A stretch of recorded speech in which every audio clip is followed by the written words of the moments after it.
Hello, and welcome to my channel, or welcome back.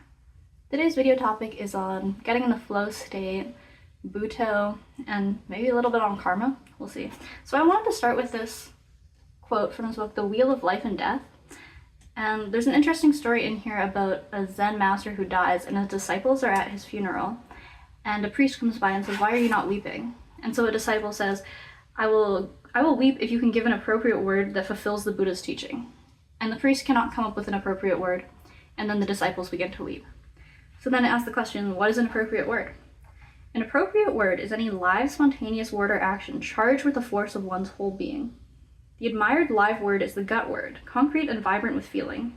The dead word is the explanatory word, dry and lifeless, issuing from the head. The first unifies, the second separates. Now, the important thing is not to wobble, but to respond at once. I think that relates a lot to making art and the creative process, because if you're someone who's ever faced art block, creative block, you probably know what this dry, lifeless word is. You know, I developed the dry, lifeless word when it came to my art through being in art school, because it's all about this intellectualizing, drawing on conceptual theory and academic sources and planning things out meticulously and pitching your ideas and then getting approval and all this stuff, and it just takes all the fun, joy, and life out of it. What I've learned to appreciate in my artistic practice is this spontaneous action, improvisational, being completely in the moment. Like, for me, when it comes to drawing, you know, it's just the blank page and a pen, and that's it. Like, not forming all these, like, making a slide deck on why I should make a drawing, you know what I mean? So I think it's really interesting to try and get into this flow state, because sometimes, you know, some days you have it and some days you just don't, but the more you practice it, it's like a muscle. And it's like making these videos, like, sometimes I'm laboring over every word, and it's just like, it's so difficult to even get a sentence out, and like the ideas aren't coming into my head. And then sometimes it is like this lovely flow state where I just talk and talk, and I don't have to edit down the video, you know, clipping every few seconds because I can't actually get out a sentence. An interesting art form that I think that really draws on this improvisational spirit would be dance. And obviously a lot of dance is very choreographed, but at the same time it's this impulsive body movement coming from the gut. And so even if the moves are choreographed, the actual motion in the movement, it is like it's completely flowing. So that's why I like to think of life as a dance, sort of. So an interesting dance form that I really enjoy is Butoh, which is this Japanese dance form. And there is, of course, like a lot of conceptual theory behind it. But if you go watch a video of it, you'll see it's this really interesting movement of like this undulation and just completely flowing. And it is somewhat of an improvisational dance form to some degree. There are some very choreographed performances as well. But something that's very interesting to me is I watched a documentary last year that was a very good documentary on the art of Butoh, and it talks about how these performers, they were not just, you know, Butoh dancers in this style, but that they were living Butoh, and that it was almost this alternative lifestyle of that, because of this being so present in the moment and just like leaning into these movements, that, you know, obviously they could not be working a regular job. So one of these Butoh dancers, he kind of made like a strip club for them, basically, so that they could still dance and like make money. I think it's interesting. I mean, like, if I think about myself, you know, I was meant to be like an oracle or a shaman or something, you know, like not working in customer service or in an office or something. So I think it's interesting just to see that there are like these alternative pathways for people who are just more tuned into this flow state. Because I mean, it's kind of interesting because there are people who try and do like flow state for business, and it's like you're doing your like spreadsheet stuff or whatever, and you do like your Wim Hof breathing methods and and all this breathwork stuff to get in that flow state so that you can make the corporations more money. I mean, I think that's just an interesting appropriation of what it should really be used for, which is creative energy.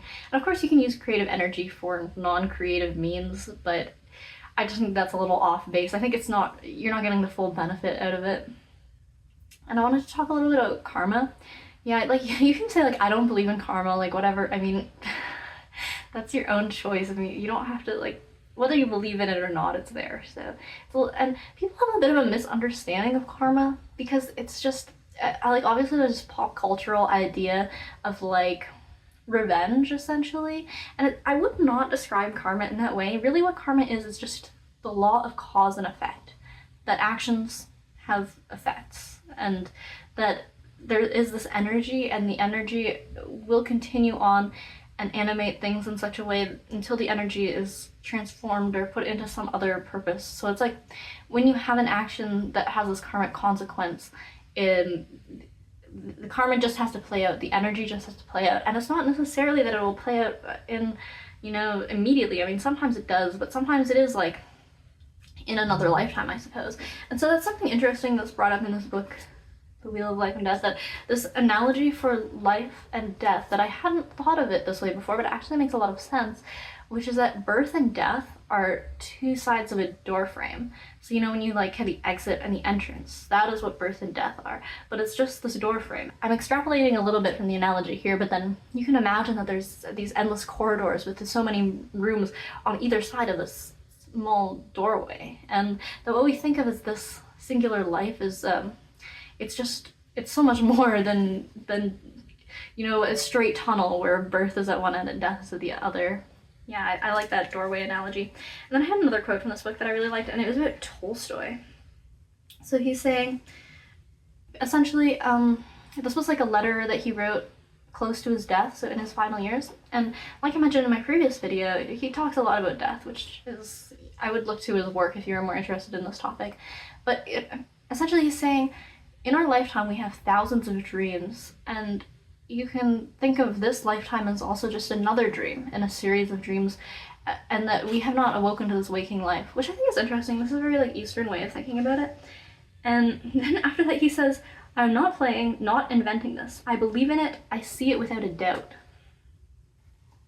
So I think that's just like, it's a very interesting way of looking at things, of this, that there's more to it than this. Like, I think that some people might try and discredit this idea of reincarnation, rebirth, karma, because I don't know exactly why people might discredit it, because I used to be one of those people, and I don't really know why I was doing that, especially when you have this very rigidly scientific mindset of like, all that I can see is all that is real. And I mean, just when you think about that, and it's like, obviously reality is far more than what we can see. Like, the forces that are at work, it's just there's obviously a lot more going on than what we can see. Like, is it not so egotistical to think that I know everything that there is to know about life and death?